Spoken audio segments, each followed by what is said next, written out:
Tutankhamun is one of the most famous people who ever lived, even though he died 3,000 years ago. He was only 9 years old when he became the pharaoh of Egypt and ruled from 1332 to 1323 BC. His tomb was discovered in 1922 by the British archaeologist Howard Carter. But how did he die? Did it happen because of illness, an accident, or a conspiracy? Hi, everyone. Number 10. The Mystery of King Tut's Death. As we all know, ancient Egyptian mummies are more than just preserved bodies. They're also time capsules that hold secrets about how ancient Egyptians lived their lives. By studying these mummies, we can learn about the diseases they suffered from, their lifestyles, and their overall health.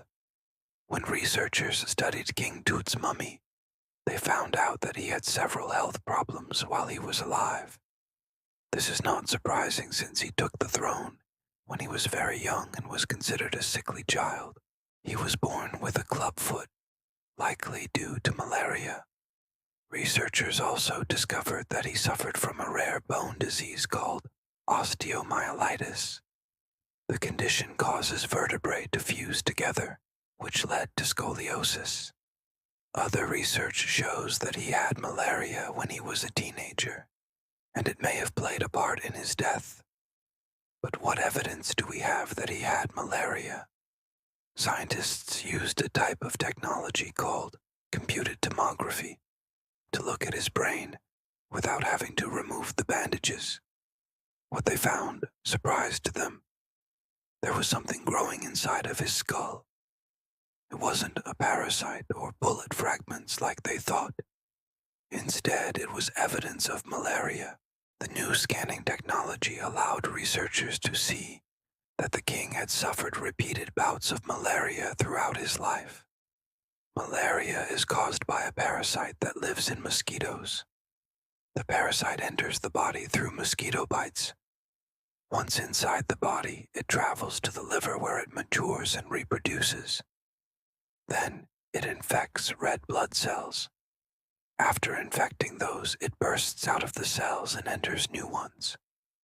This cycle continues and it gets worse until the victim dies. Researchers believe that Tutankhamun may have developed immunity to the disease after being infected so many times.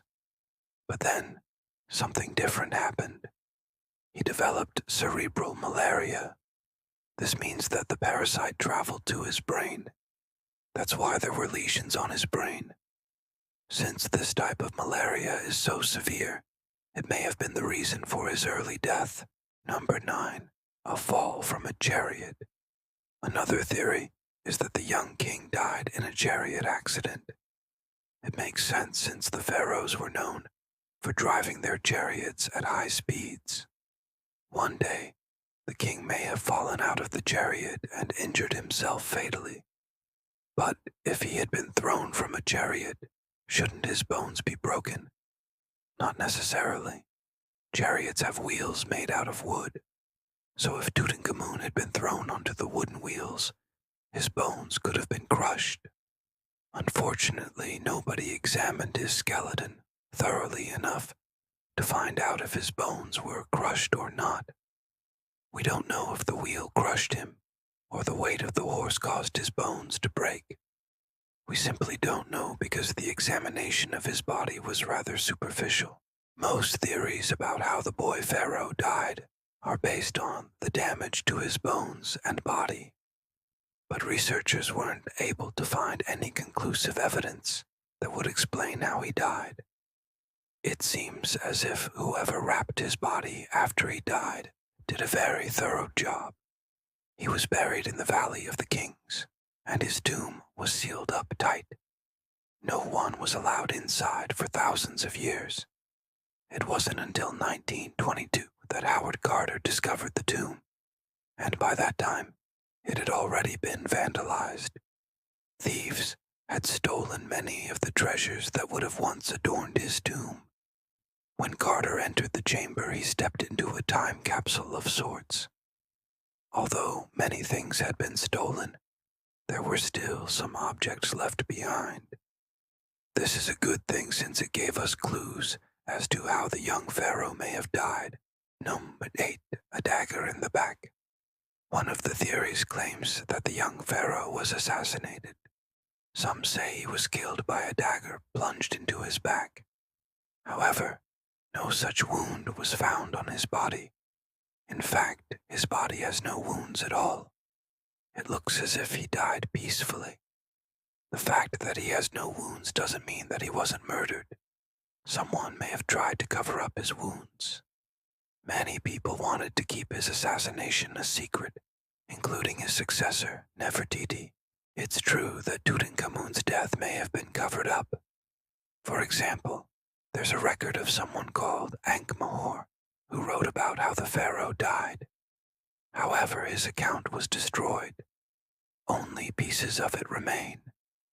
Why would someone destroy a historical document? Maybe they didn't want future generations to know the truth about how the young pharaoh died.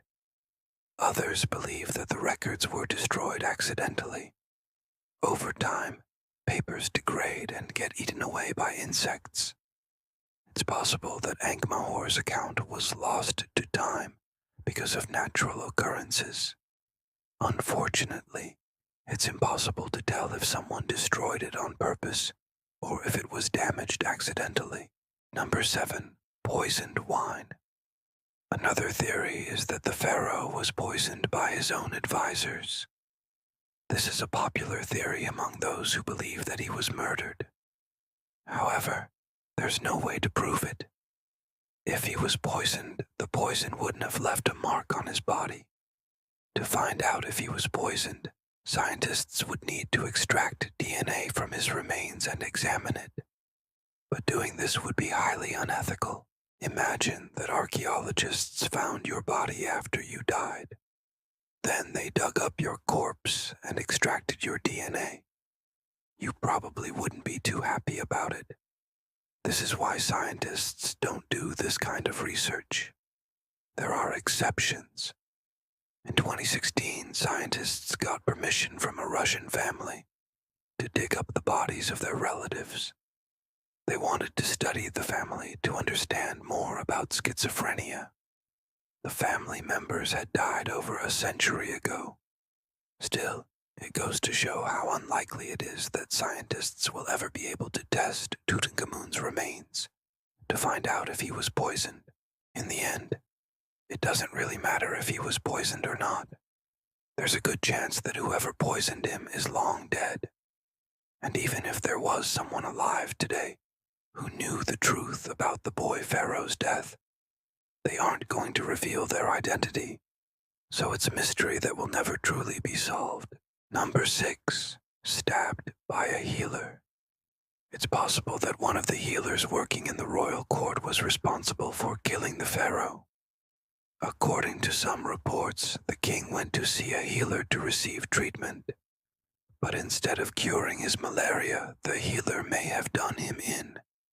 It's possible that the healer didn't realize that he would kill the king. Perhaps he thought that he could treat the king's malaria, but made a mistake that ended up taking the pharaoh's life. Or maybe he was trying to cover up his crime. There are a lot of things that the healer could have done to cause the young pharaoh's death. Maybe he gave the king the wrong herbs. Maybe he gave the king an incorrect diagnosis. Whatever the case may be, there's no way to prove what happened.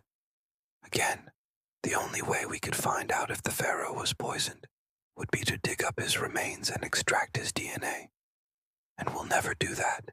Number 5. Accidental drowning. One of the strangest theories surrounding King Tut's death is that he drowned accidentally in a bathtub. People have speculated for years whether or not he drowned in a ritual bath. But if he did drown, why would anyone bother covering it up? The simple answer is because they didn't mean to kill him. It was an accident. When the king took a bath, there were probably servants around him. Someone may have turned away for a second, and Tutankhamun may have drowned. Or maybe he started to panic and couldn't get himself upright. It's strange to think about the king of Egypt drowning in a bathtub but it's certainly possible. Even kings have accidents. But again, this theory is merely speculation. Nobody actually knows how he died. We don't even know if he died in Egypt. Some researchers theorize that he was killed somewhere else and then transported back to Egypt. This is based on the materials found in his tomb. These include items from other countries, such as Syria and Sudan. This leads some people to believe that he may have been assassinated on purpose during a diplomatic mission. This isn't outside the realm of possibility. Often, important leaders travel with large entourages to keep them safe. But sometimes, enemies are able to slip past security and harm the leader. Maybe something like this happened to Tutankhamun. But again, there's no evidence to support this theory. Number 4. A mysterious head injury. X-rays taken in 1968 revealed that the young pharaoh had a mysterious head injury. It appeared to be a small fracture on his left parietal bone. The bone is located near the back of the head. Who could have hit him? Nobody knows. One thing is for sure. The king wasn't wearing a protective helmet when he got injured. He was probably wearing a linen bandage to protect his head from the sun. In 2005, researchers used advanced imaging technology to get a closer look at his brain. They didn't find anything abnormal. They concluded that the king's brain looked normal despite the injury to his skull. But how could the king have been fine if he had an injury to his head? Maybe he wasn't hit on the top of his head. It's possible that he was hit somewhere else, and the injury healed properly. But if he was hit on the side of his head, he might not have survived. Number 3, murder most foul. Like we mentioned before, many people believe that Tutankhamun was murdered. However, no one can agree on who would benefit from his death. One theory is that his father, Akhenaten, was behind his son's death. But why would the father kill the son? Well, in ancient Egypt, the pharaoh was considered a god. This meant that he had absolute power. Sometimes he would marry one of his many wives and have children with her. Then he would name that child his heir, but sometimes the pharaoh would change his mind. This is exactly what happened with Tutankhamun. At first, Akhenaten named his daughter Smenkhare as his heir. Then he changed his mind and said that Tutankhamun would be pharaoh when he died. This upset Smenkhare, and she wanted to take her father's life so she could become the ruler of Egypt. She hired an assassin to kill the young Tutankhamun. But it wasn't the only murder plot against the king. I, the king's advisor, also wanted to become pharaoh. He conspired with the queen mother, Queen Tiye, to get rid of the young Tutankhamun. Whoever was responsible for the boy's death accomplished their goal. Number 2, a grand conspiracy. If there was a conspiracy to kill the young pharaoh, there had to be more than one person involved. Most likely, there were dozens of people involved in the murder. We may never know who was behind the conspiracy or why they wanted the king dead. All we have are theories, and since nobody wants to dig up the boy king's body, we won't ever know for sure how he died. Number 1, the truth is out there. The strange circumstances surrounding the death of King Tutankhamun have led many people to believe that the truth is being hidden from us. There are plenty of conspiracy theories about the young pharaoh's death. Some people even claim that he was visited by aliens who took him to another planet. Others believe that he was a prince who lived in Atlantis, and that the Atlanteans rescued him from his pursuers. Whatever the truth is, it's likely that we'll never know it. The only way we'll find out is if someone comes forward with evidence. Or perhaps one day we'll be able to dig up the boy king's remains and study his body. But that day will be far into the future. For now, the mystery of King Tut's death will continue. thanks for watching. What do you think really happened to King Tutankhamun? Let us know in the comments below. Be sure to subscribe if you haven't already. See you next time. Bye.